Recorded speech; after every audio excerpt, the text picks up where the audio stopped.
तो आज हम बात करने वाले हैं ऐसी 4 चीज़ों की जो अगर आप करते हो तो आप कभी भी रिच नहीं बन सकते।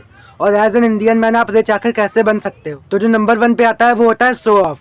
देखो भारत में मिडिल क्लास वाले लोगों को आपने देखा होगा कि वो शो ऑफ बहुत ज्यादा करते हैं और दिखावे में ऐसी ऐसी चीजें कर देते हैं जो उनकी औकात से ही बाहर है। आपने इंस्टाग्राम पे ही लोगों को देखा होगा, वो लोग दूसरों की कार के सामने खड़े होकर फोटो डाल दिया, कहीं कहीं किसी रेस्टोरेंट में गए तो वहाँ का बिल बहुत ज्यादा बना दिया, फिर उसको इंस्टाग्राम पे स्टोरी लगा दिया कि देखो मैं तो इतना महंगा खा के आया हूँ, ईएमआई पे महंगा फोन ले लिया, महंगी बाइक ले ली। पता है जब आप ये सब चीजें करते हो ना जो आपकी औकात से बाहर होती है, फिर भी आप इसको अचीव करने की कोशिश करते हो, तब आप रियल सक्सेस को अचीव नहीं कर पाते कभी। और जब आप दिखावे में ऐसी ऐसी चीजें करते हो जो आपकी औकात से ही बाहर है और उसके एक्सपेंसेस भी बहुत ज़्यादा होते हैं और आपकी अर्निंग भी उतनी नहीं होती है, जिस वजह से उसमें बहुत ज़्यादा पैसे लग जाते हैं और आपके पास कुछ भी नहीं बचता। फिर ना आप इन्वेस्ट कर सकते हो ना कहीं स्पेंड कर सकते हो। जो अपने पैसे आपको इन्वेस्ट करने चाहिए थे स्टॉक्स में, शेयर मार्केट में, वो आपने इन्वेस्ट कर दिए हैं दिखावे से। वो जो होता है ना वो उल्टा काम करने लगता है, कंपाउंड इफेक्ट आपकी तरफ उल्टा काम करने लगता है, जो आपको अमीर की जगह गरीब बनाने लगता है। एक तरफ जब आप अपने पैसों को इन्वेस्ट करते हैं एसेट्स में, तब आपकी अर्निंग बहुत ज़्यादा आती है, आपका उससे कैश फ्लो बढ़ता। लेकिन जब आपने उन पैसों को दिखावे में इन्वेस्ट कर दिया तो आपके पैसे तो गए लेकिन आपके और पैसे बढ़े भी नहीं। अब जो नंबर 2 पे आता है वो होता है जुगाड़ करना। देखो जुगाड़ करने का सिंपली मतलब क्या होता है ना कि देखो जुगाड़ बनाने का सिंपली मतलब क्या होता है ना कि अभी मुझे कोई महंगी कार पसंद है ना, तो वो महंगी कार मैं जुगाड़ करके ले आऊँ। मतलब कोई सेकंड हैंड कार मैं उठा लूँ, उसके बाद उसकी फाइनेंसिंग डेंट पेंट करवा के मैं सबको बता दूँ कि ये नई कार है एंड ये नई कार में बहुत महंगी कार लेके आया हूँ, उसका प्राइस और ज़्यादा बता दूँ। आपने देखा नहीं होगा इंडिया में, आपके आसपास भी लोगों को देखा होगा, कोई चीज़ सस्ते में लेके आए उसका प्राइस बढ़ चढ़ के बता दिया और भी ज़्यादा। इससे क्या होता है ना कि जब आप कोई चीज़ सेकंड हैंड पे ले लेते हो जो आपकी औकात से ही बाहर है, तब आपके अंदर की आग खत्म हो जाती है उसको अचीव करने की।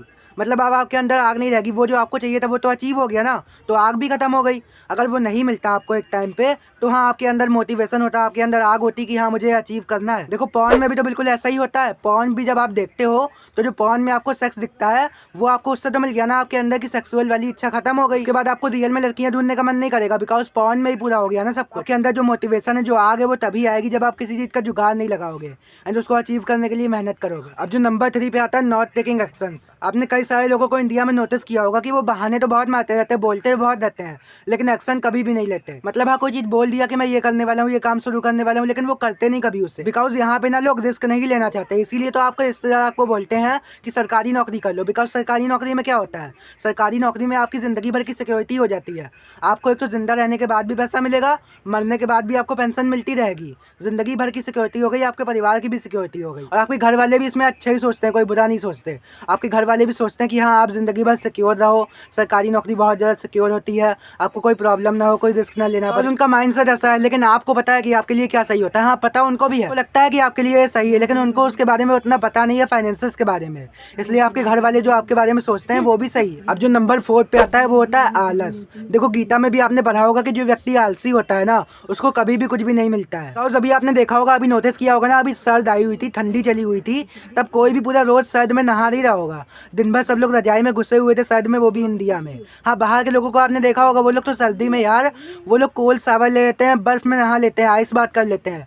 लेकिन भारत में आपने एक चीज नोटिस की होगी, भारत में तो दिन भर रजाई में घुसे रहते हैं ठंड में। दिन में ठंड में तो रजाई में नहीं घुसना है। हाँ दिन में मत घुसो, रात में घुस जाओ रजाई। दिन में ना रजाई में घुसने की जगह आपको अपने काम पे फोकस करना है, उसी दिन में रजाई में घुसने की जगह। और एक चीज तो आपको नोटिस करनी, मैं अपना सही सही बता रहा हूँ, पूरी ठंड निकल गई भाई, पूरी ठंड आई थी, पूरी ठंड निकल गई, एक भी दिन ऐसा नहीं गया होगा भाई कि मैंने नहाया ना हो।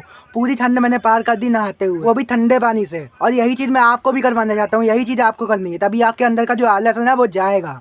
तो आपको ठंड में रोज नहाना है, एक भी दिन छोड़े बिना। हाँ शुरुआत में आपसे नहीं होगा, शुरुआत में आपको ठंड लगेगा, शुरुआत में आपको करना है कि चलो एक हफ्ते में एक दिन छोड़ दो, 2 दिन छोड़ दो, बाद में आपकी हैबिट बन जाएगी, तब आप नहा लोगे रोज। तो आई होप कि मैंने जो भी बताया आप समझ गए होगे। तो चलो आज के लिए बस इतना ही, चलते हैं, ताली मारो।